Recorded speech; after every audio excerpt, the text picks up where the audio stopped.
I'm so excited. Today on the podcast, we've got the incredible Mel Larkins, who is a nutritionist, naturopath, and a medical herbalist. So very accomplished. Thank you for having me. And today, I'm very excited to be talking about gut health. I think that gut health, I have learned so much about it over the past few years.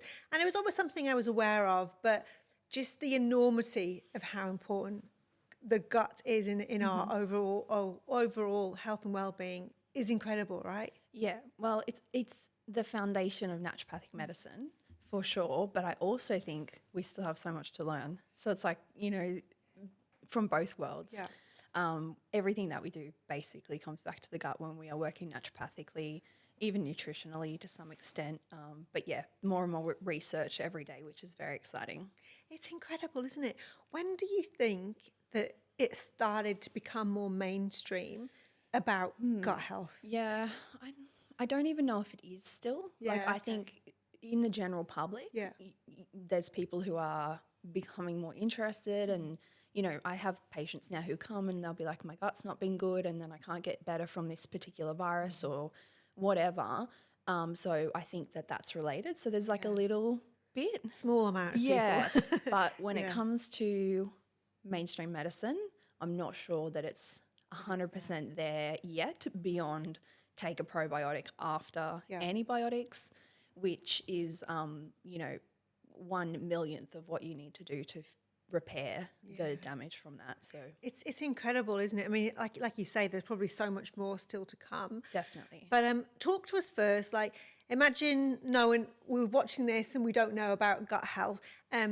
Talk to us about why it is referred to as the second brain, and what is it about the gut that is such a big thing for our health? We kind of think of it as the first brain. Okay, not second. I It stand makes corrected. it makes more decisions on a daily basis than this guy. And if you don't have the right microbiome, you can't actually synthesize neurotransmitters. So you won't have the neural conductivity, you won't have the neural plasticity, your brain won't be very happy and healthy. So this is almost more important.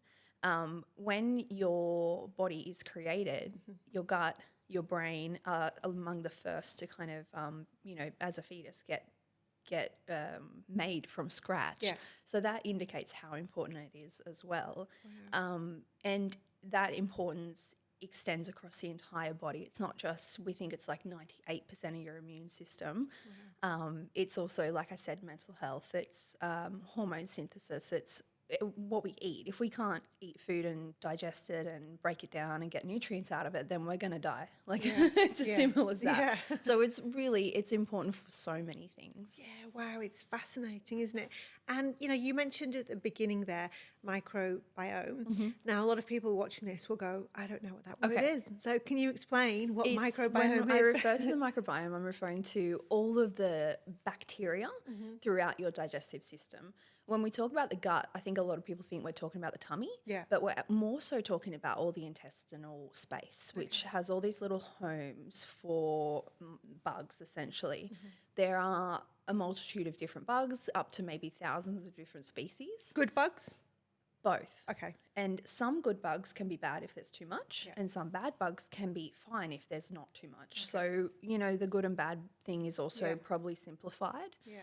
Like if we were to do a microbiome test and it came back with way too much of a good bug, that means that particular strain is taking up too much space in the microbiome. So we need to then introduce other species. So it's about a balance and it's about variety, and we refer to that as richness and diversity. So we want diversity, but we also want the right amount of particular bugs. Okay. Yeah. No, it's fascinating, fascinating. So when we talk about having the microbiome balanced, are there, and I know the answer to this, but are there certain foods that can unbalance it?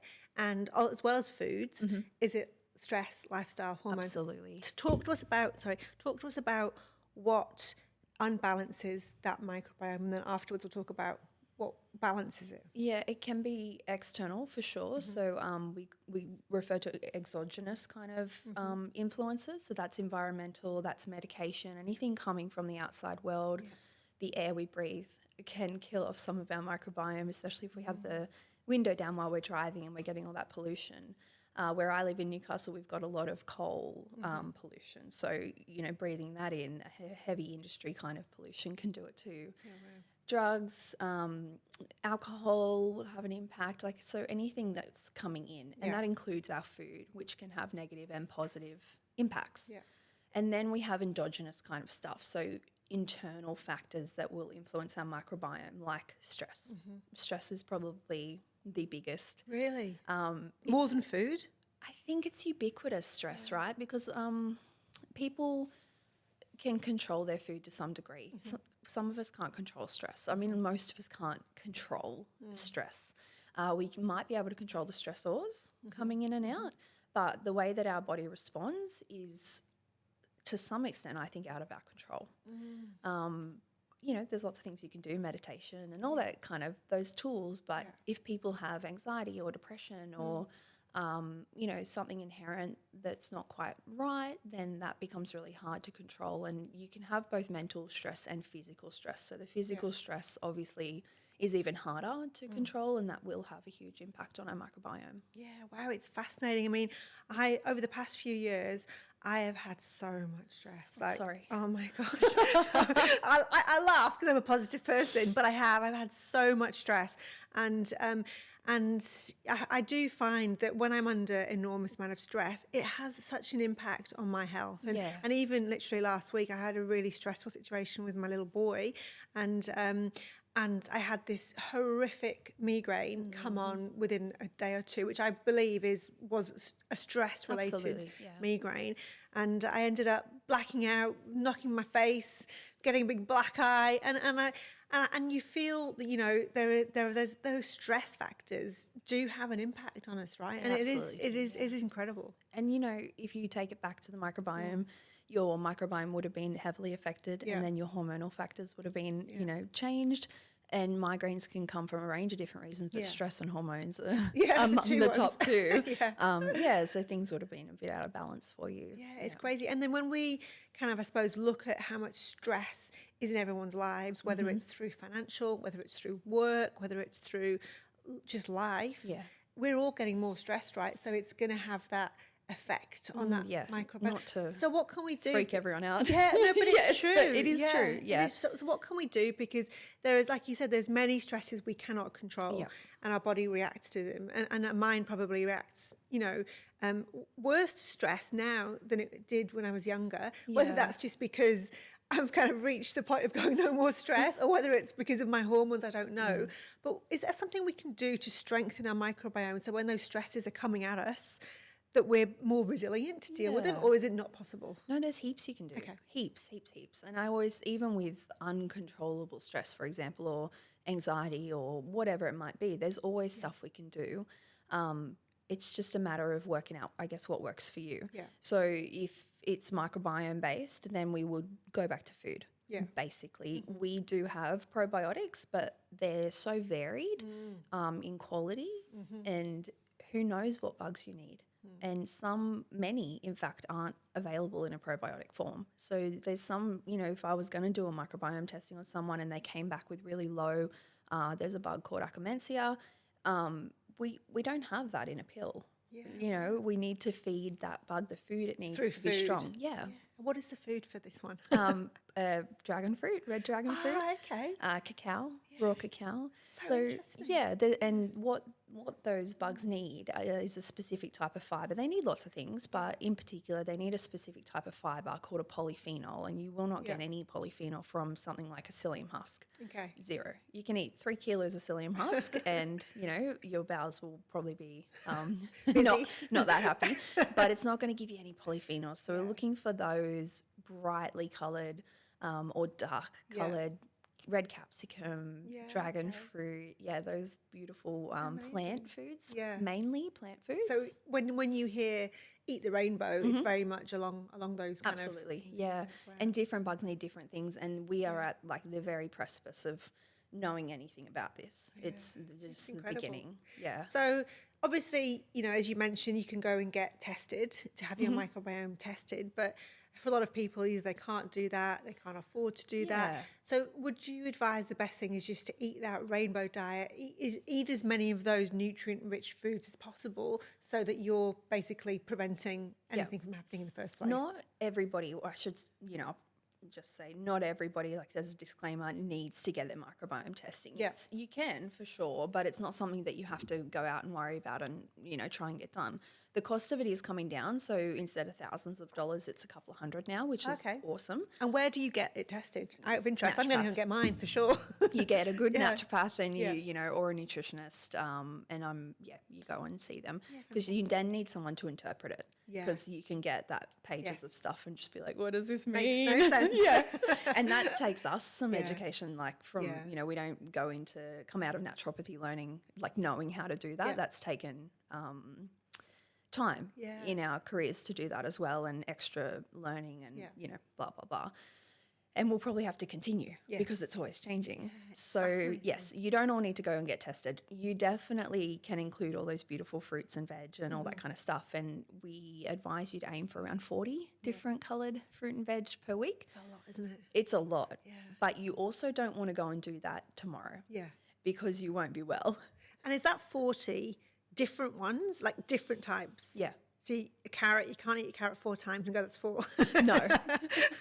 It's fine, you can. Yeah. But, it just counts Yeah. as one. Yeah. But you can actually make yourself a little bit sick too if you overdo it. Okay. So with fermented foods especially, fermented foods are awesome. You don't really know we have an idea of what bugs you get from fermented foods, different fermented foods, but we don't really know because it depends on that cabbage. For example, with sauerkraut, where it's grown, what it's touched, as to what particular species of bugs it will have when you make it into a sauerkraut. Yeah, it's fascinating. And so different countries will have different bugs, all that kind of stuff. Wow. But if you overdo it, you will have what we call a die-off effect. So you'll eat all these beautiful things. You'll be kind of supporting your good bacteria and killing off some of the badder bacteria. Okay. And then your body will kind of respond in turn to that in a detox fashion. So what would you advise? Is it kind of 1 week doing slow and steady? Just increasing even it. With kids who have had recurrent antibiotics, we start with the sauerkraut juice. Like it's just a half a teaspoon of the juice from a sauerkraut. So really, really slow. I have lots of people come in and be like, oh no, I can't take a probiotic. I've tried that and it was really bad. Yeah. But that's because at the pharmacy, they're selling these 50, 60, 70 billion different, with 11 or 12 or more different strains. And your body just flips out. It's like, whoa, what am I meant to do with all these bugs? When we think about the microbiome, we use the car park theory. So if you drive into like a big Westfield at Christmas time and there's no car parks, you've got to leave, right? Yeah. So if you're already full up, whether they be good or bad, but all the car spaces are taken, and then you put in, I don't know, 50 billion new cars, your body's going to have a bit of a freak out. There's nowhere for those cars to park. There's going to be a traffic jam essentially, or in the case of the human body, it will be like an expulsion. So you tend to get sick, diarrhea, nausea, whatever. So the way, in the last few years for myself as a clinician, I've really gone back to a single strain probiotic. And the other factor is most of the probiotics that we've had traditionally come from a bovine source, so like a cow. Yeah. And your body can't colonize, the human body can't colonize that as well as it can a human strain. Okay. So we now have really cool probiotics that are single strain, that are human derived. And I think that's kind of the way forward for me until I get a good picture of what's going on inside. Okay. Because you don't want to overload. No, the totally. person. Yeah. So if people listening to this want to go out and get one of those, where do they get one of those? Because when I was in the chemist last week and I'd run out of my my Inner Health Plus bundle that I get, and I looked, and there was literally about 50 different brands, and I was confused, and I just said to the chemist, "Can you tell me which is the best one?" And they just said the one in the fridge. Yeah. And I was like, "Okay, I'll get And that." see, that used to be the case 10 years ago, but we have come so far from the one in the fridge. The one in the fridge used to be the most stable because we didn't know how to work out how to make them stable outside of refrigeration. Yeah. But even therein, there's issues like transport. Yeah. You know, and every time you open that bottle, those capsules are oxidized, Yeah. you know, from the air. And then you've got now, like, there's lots of commercialness in this Yes, industry. I can imagine. I can There's lots of imagine. money. Yes. So a lot of them will have like, now we want them to be viable till expiry, not just viable when they tested them in the lab. Yeah. I know 3 months ago, and then they've travelled and sat in the sun at the front of the chemist in Yeah. a box till someone had time to unpack them back into the fridge and So rah, rah, true. rah. So true. So we have shelf stable ones, which, you know, is probably a better option. And something like what you just mentioned may or may not be human strained. So which one should we get? Tell us, Mel. Tell us. Can There's- you tell us? Well, they're scripted. Yeah, Yeah, okay. like I don't know that there's any available commercially yet. Okay. So it's so what we want is a single strain human source. Yep, Okay. if you can get that. And most of the good ones are made from human breast milk. So they kind of, made them that way. And is that through nutritionist or through doctor? Naturopath. Naturopath, Yeah. okay. Yeah. Nutritionist probably as well, but Yeah. mainly your naturopath will be able to help. Yeah. The good thing about, you know, you don't have to go and pay for a consult to get a probiotic. Lots of naturopathic clinics do acute care. So you can walk in and say, hey, I'm looking for a good probiotic. They write your name down. Or we have to have notes legally. You know, we have to make sure that we're not giving you something that's going to affect other medication or make you sick. Or, you know, we consider everything that we do to be just as important as medicine. It's everything you put in your body will have an effect. And so we're really mindful of that. And so you can walk in just like you would to a chemist and get a blood pressure check. You can walk into most naturopathy clinics or call ahead and do acute care. Or the best place to kind of do that is probably a health food shop. Yeah, okay. Generally, a health food shop will have qualified naturopaths on the floor. Yeah. Most of them do. And so they'll be able to help. And do they sell it there as well, the actual products? I think so. Yeah, okay. I'm not sure. Oh, but fascinating. there's a few, Yeah. you know, there's not just like one, but Yeah. there's a few good human strain probiotics now, and they tend to be shelf stable, which is fantastic. awesome. Yeah, amazing. And you mentioned sauerkraut. Tell us how to make it. Is it simple? Very simple. Yeah, it's Tell just us, tell cabbage us. and salt in your hands. Yeah, that's it. Yeah. Cabbage, salt, and your hands. Yep. So Oh my gosh. fermented food was created, you know, it was started to preserve, essentially. So it was before refrigeration. It was when there was an abundance of food and people wanted to, say, with cabbage, for example, preserve the cabbage through the winter. And so they would create these ferments to make food last when nothing's really growing until next spring. So all it is preservation. And that could be like, it could be in the form of a pickle, it could be in the form of a ferment. Most countries outside of Australia and Vegemite, which is not a fermented food, have a national kind of ferment. Like, you know, Japan and Korea, they have kimchi, and European countries have their different types of krauts. I think it's like in Denmark, they have a cheese that's like sits on the table all the time. It's really stinky, but it's full of vitamin K, which a lot of Australians are K deficient. So we don't have that. And it's a big deal to try and teach people how to eat gross fermented food because they've never had it before. And our taste buds aren't adjusted to it. But all you do is cut up a cabbage. Yeah. If you can get an organic cabbage, great. You know, the less pesticides and stuff we're going to be fermenting, the better. Yeah. If you can get it in season, even better, because in season food will not need as many pesticides and herbicides and all that kind of stuff. It grows happily and naturally within that season. So that's, you know, most ideal.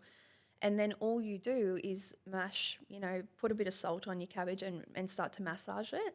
And then you'll find that as you do that, that salt draws the liquid out of the cabbage and you'll start to get like this watery mess. And you can pick your cabbage up and squeeze it and all this water will come out. Yeah. And then you shove it into a jar. Yeah. Sauerkraut is anaerobic, so it does not like air. Like kombucha is aerobic, loves air. You keep the lid off, you put a bit of paper towel and the air circulates kombucha, scobies. Sauerkraut likes its lid on. Yeah. Clip lock jar with a rubber seal is best so that you don't have an explosion. And you push it all down so that it's under the water that it has created. If you have a bit of a dud cup cabbage, it might not create enough water, so you can add a little bit of filtered water on top. But use a good quality salt, natural salt. Massage your cabbage, shove it in a jar, a little bit of liquid on top, and you can use one of the outside cabbage leaves as a lid to keep it all down, put a stone on top of it or whatever, clip lock jar, leave it. How long? It's up to you. You can go, for months. Sometimes we'll never put it back in. It depends on the weather as well. So the hotter it is, the quicker it will ferment. Yeah. As soon as you can taste it every day. And then as soon as you get to a nice, fermenty-ness that you like. What is that? What is that fermentiness? Is like- it like a pickly thing, or is it? I guess it's pickly. To me, it's very like, I want to describe it as umami because it's like something I crave. Yeah, And okay. it's salty and it just hits the spot. Amazing. But it's fermented is a really good word for it because it does Yeah. taste like a little bit like fart sometimes. Oh my gosh, you're selling it to me. Yes, but you develop a taste for it. And if you're a new fermenter, I would say ferment it less. Okay. Put it in the fridge earlier. Yeah. Because the more you let it go, the more farty it'll get. And we're putting it in the fridge, right? We're not Once putting it. you're happy with it, you can Right. put it in the fridge to stall the fermentation. So, Okay. So outside a fridge, it will and then when it's continue to done, ferment. Okay. Yeah, unless you have some cool, awesome rock cave where you keep your ferments and they're stable. And should it be red cabbage versus the white one? Either. They will have different, every cabbage will have different stuff going on. And obviously the red one's going to have a higher amount of probably antioxidants because Yeah. it's red, that kind of thing. So they'll have different Incredible. goodness, I guess. Fascinating. Thank you. I'm so going to try it. So going to try it. Now, with the gut, obviously we talked about the external factors. So, obviously stress, things we eat. And I'm guessing that all of those processed things with additives throw it off. Yeah, for sure. That's any kind of processed food is gonna affect probably the microbiome in a negative way because it doesn't communicate with our body in the same way that real food does. Yeah. So whether your body doesn't know quite what to do with it or it confuses, your hormones and your feedback and that kind of thing. Yeah, our body doesn't really know what to do with those man-made foods. It's like an alien thing going into the body, right? Absolutely. And it's like, whoa, get out. It's the same with like artificial sweeteners, It's it doesn't satiate you, it doesn't stabilize your blood sugar levels, it just confuses your body. It thinks, did we just have food? Yeah. Or did we not? What was that? Yeah, it's so interesting, isn't it? And it's such, when you talk about it, it's common sense. But as humans, we seem to be not that smart because we do it, don't we? We're busier than ever. Yeah. And we spoke about stress before. We have stress on our circadian rhythm that we've never had before because we are constantly lit up. Electricity really has been probably a negative invention for the body. We don't know when to switch off. We've got our little phones in bed at night, so and then we expect to turn them off and close our eyes and go to sleep. But your body's like, well, hold on, did the sun go down? Because I haven't had that cue. So we really have confused things. Yeah. Then because we're so busy and because we're lit up constantly, we have higher expectations. People are expected to have more output. And so we're working longer, we're working harder, so then we need convenience, and that's where the food comes in, the processed food. Oh, we're in a sticky situation, aren't we? A little bit. We are. Now, tell me as well, because I've read a lot. I know you've mentioned before about the effect of if the gut isn't in a good place, the effect that can have on our mental health. Yeah. Talk to me about that. How does that correlate, and how does I think happen? that you cannot have good mental health without good gut health, unfortunately. So the microbiome, the amino acids, from the protein that come into our body, the way that food communicates with our body really determines how we create and stabilize our neurotransmitters. And the health of our brain overall as well. So one of the movements in the last 50 years is to eat less fat because fat makes us fat. But that's not the case. That is completely incorrect. So by having a fat-free or a low-fat diet for the last 50 years, we've done ourselves quite a disservice, I guess, in terms of brain health. Yeah, wow. And it's not the only factor. Yeah. But I think that we are seeing that in our younger generations. And you mentioned that over the past 50 years there's been a push for eat less fat, fat-free and all this kind of stuff. Where did that come from?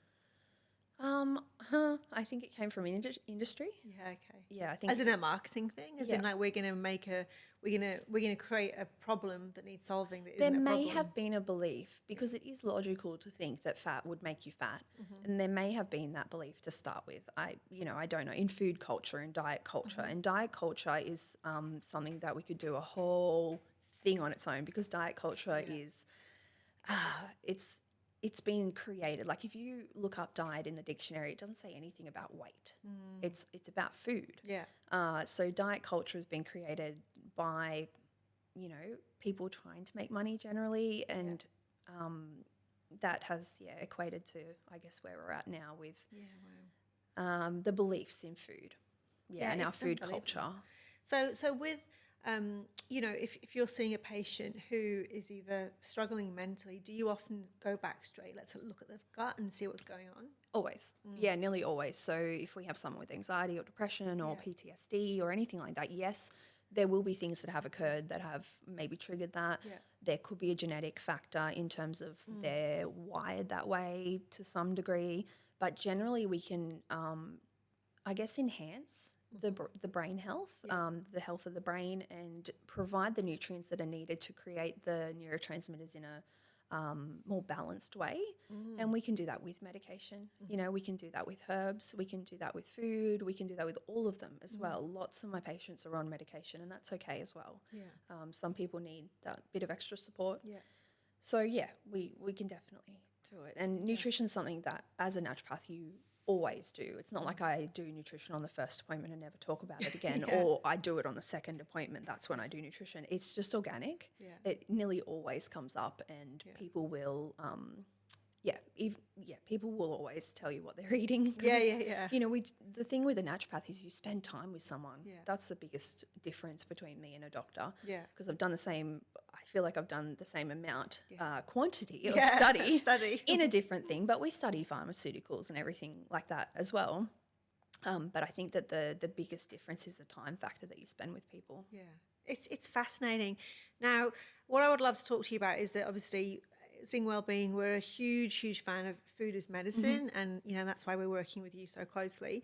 And you've done for us a 4-week gut health program because obviously we've talked about this today, but the gut is so important, right? And food and what we're putting in the body has such a big impact on that. Absolutely. So can you talk to me about the food we're going to eat over this 4 weeks, why it's going to be great, what we can expect? And I guess that one of the questions would be, if you don't have, or you've not had a big focus on gut health for yourself before, what kind of outcome would you want to see with someone who follows a gut health actual meal plan? Sorry, lots of questions there. Yeah. Do I start at the end or the start? Ooh. Whatever you want. I want people to poo. That's my.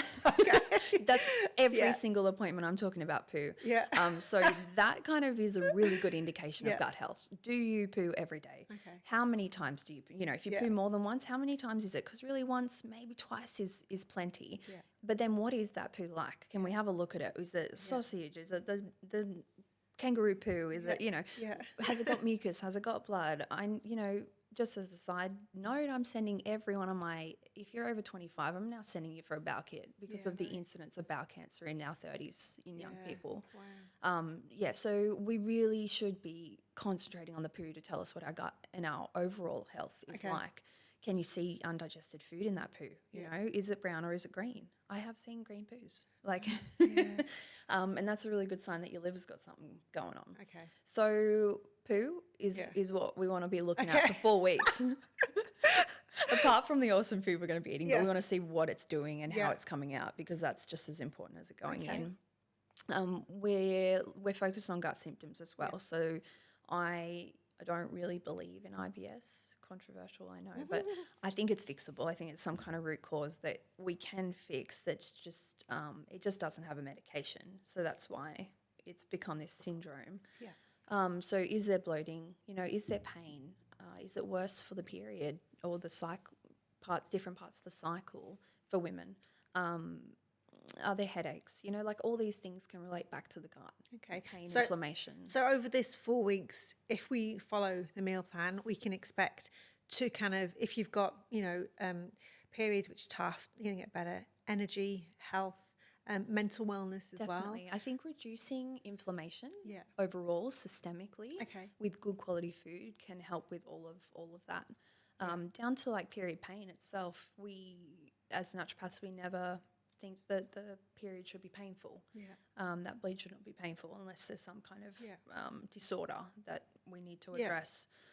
Yeah, so we're reducing systemic inflammation by reducing inflammation in the gut, by providing the gut with the foods that it needs to create these awesome metabolites or byproducts called short-chain fatty acids. So if we give the microbiome what it needs to eat, which is essentially your prebiotics, prebiotics are just food that your probiotics need, where we're then gonna allow those bugs, the microbiome to create the postbiotics, which are gonna go and have effects throughout the body, systemic effects. So they're gonna be anti-inflammatory to the brain. They're gonna be anti-inflammatory to everywhere in the body, essentially, not just within the gut. It's not like you do all this work here and it stays there and it doesn't have a flow-on effect. Yeah, for amazing. sure. Incredible. Well, I'm so excited about it because I think that, I haven't seen anywhere a meal plan created dedicated to gut health. So I'm really happy that we've been able to, to create one because I think it's going to, A, educate a lot of people, but B, we're all going to learn about what is a better food, right? Because I think that's the big thing. And what I'm passionate about is not just learning something for 4 weeks and then going back, but hopefully that will change behaviours ongoing because when you know about what it's doing for you, I believe psychologically you're more inclined to keep doing it. Yeah, for sure. Yeah, so I'm very excited. It's going to be great. And is there any, just to finish up, is there any, like, say, 5 foods, or I don't want to say 5 because I haven't asked you to do it, but is there 5 foods that you would say are great for gut health and then a few foods are a complete don't do it? Oh, well, fermented foods, for one, are going to be awesome for your gut health. Any kind of, I think, like I do lean on my animal proteins quite a bit, but I don't overdo them. Yeah. So animal proteins will provide collagen and amino acids that are going to help heal your gut. Provide amino acids, to heal, to help out with the microbiome as well. What else? I've put in this new one, I've put a lot of fennel. So I've gone back to fennel. I've gone back to kind of like, if we think of food as medicine, yes, all whole real food, all that kind of stuff. But if you go back to tradition, like fennel's something that was eaten as a post-meal digestive. Yeah. You could have fennel tea. Some people just chew on fennel seeds. That's something that is a really good.